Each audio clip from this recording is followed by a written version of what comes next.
ছুটির পরে এই আজকে আসলাম 9 তারিখ। এসে আবার কাজ কি পর্যায়ে ছিল, এখন আবার কাজ শুরু করব। ড্রয়িং রুমের এই পরিস্থিতিতে রেখে গেছিলাম ঈদের আগে। তো সোফা ফিরাই রেডি, কিছু সামান্য কাজ বাকি আছে, এগুলো প্যাকেটিং করে মানে খুলে রাখা হয়েছিল। মানে আমরা তো কাজ হ্যান্ড ওভারের কথা ছিল ঈদের আগে, কাজ হ্যান্ড ওভার করতে পারি নাই, সামান্য কাজ রঙের কাজের কারণে, এবং কাজ কিছু অতিরিক্ত বেড়ে গেছে এই কারণে মানে সময় কুলাইতে পারি নাই। তো ওনারা একটু বসছিল, পরে এখন আমরা আবার ইনশাল্লাহ আজকের থেকে আবার কাজ স্টার্ট করব। এইটা হচ্ছে ড্রয়িং রুমের পরিস্থিতিটা। সিলিং করছিলাম, সিলিংয়ের ডোকো ফ্যান হচ্ছে, এটা হচ্ছে টিভি ক্যাবিনেট। আর প্রত্যেক দেওয়ালে একটু একটু কাজ আছে, এগুলা এখন অসম্পূর্ণ।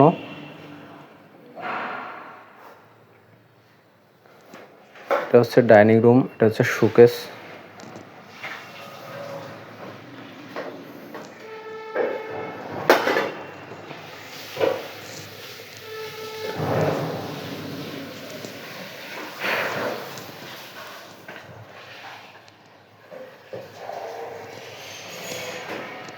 এখানে প্রত্যেকটা দেওয়ালেই আমরা বিট দিয়ে ডিজাইন করা হয়েছে। আবার এখানে দেওয়ালে এখনও কাজ আছে, অনেক কিছু গ্লাস দিয়ে ডিজাইন হবে। এটি ওনাদের মূলত এটা ইম্পর্টেন্ট, অনেক ফ্ল্যাটের মধ্যে অনেক গুরুত্বপূর্ণ রুম হচ্ছে এটা, যেহেতু এটা হচ্ছে নামাজ কালাম আদায় করার জন্য এই রুমটা বানানো হয়েছে। এটা এক্সট্রা করে টোটালি নামাজের রুমের জন্য সেট আপ করে রাখা হয়েছে। এখানে আমরা এখন আপাতত আমাদের রঙের মাল সামানা রাখছি। এই রুমের আমরা শুধু গ্যালারি সিলিং করছি, এখানে একটা রূপ দিছি, এখানে আরও কাজ বাকি আছে। তারপরে এখানে একটা সিলেটিং দরজা দেওয়া হয়েছে যেন কোনো সমস্যা না হয়। এখানে এটাতে গ্লাস হবে। আর যদি দেওয়ালের বিটগুলো যদি দেখাই, তো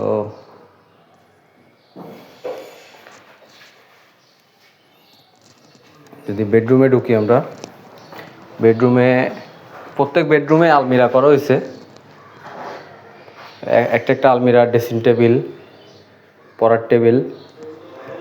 পড়ার টেবিলটা কেমন হয়েছে একটু জানাবেন। এটা হচ্ছে পর্দার বক্স, এবং এখানে এসি বসবে। এখানে এটাও পর্দার বক্স করছি আমরা। তারপরে এখানে একটা গ্যাপ ছিল পিলারের, ওই গ্যাপটাতে আমরা একটা ক্যাবিনেট করছি। এই কিছু ডোর হবে, যে খোলা থাকবে।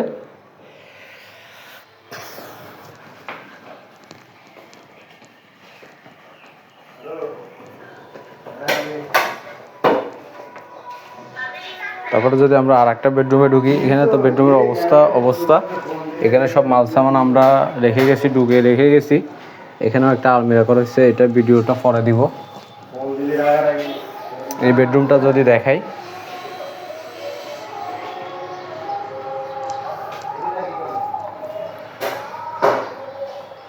এখানেও একটা আলমিরা করা হয়েছে বিশাল। উপরে সিলিংটা যদি দেখি, এখানে আর একটা আলমিরা করা হয়েছে। এখানে যেহেতু পিলারের গ্যাপ ছিল, 3টা ডয়ার দিয়ে, নিচে 2টা ডয়ার, আবার উপরে আবার 3টা ডোর, উপরে আবার 2টা ডোর। এবার এখানে গ্যাপে একটা সিলিং করা হয়েছে আমাদের, খুব সুন্দর। এখানে একটা ড্রেসিং টেবিল করা হয়েছে, এখানে গ্লাস লাগানো বাকি, এখানে ওদের রঙের কাজ চলতেছে, ডোকুর কাজ চলতেছে। তো ঠিক আছে, এতটুকুই আজকের ভিডিওটা, এতটুকুই ছিল। এটা কেরানীহাটের বান্দরবন রোডের মুখেই, এখানে কাছাকাছি আমার এই প্রজেক্টটা কাজ চলতেছে সাইডে। তো ইনশাল্লাহ কাজ কমপ্লিট হলে এখানে আরও কিছু কাজ তুলে ধরবো। ওকে।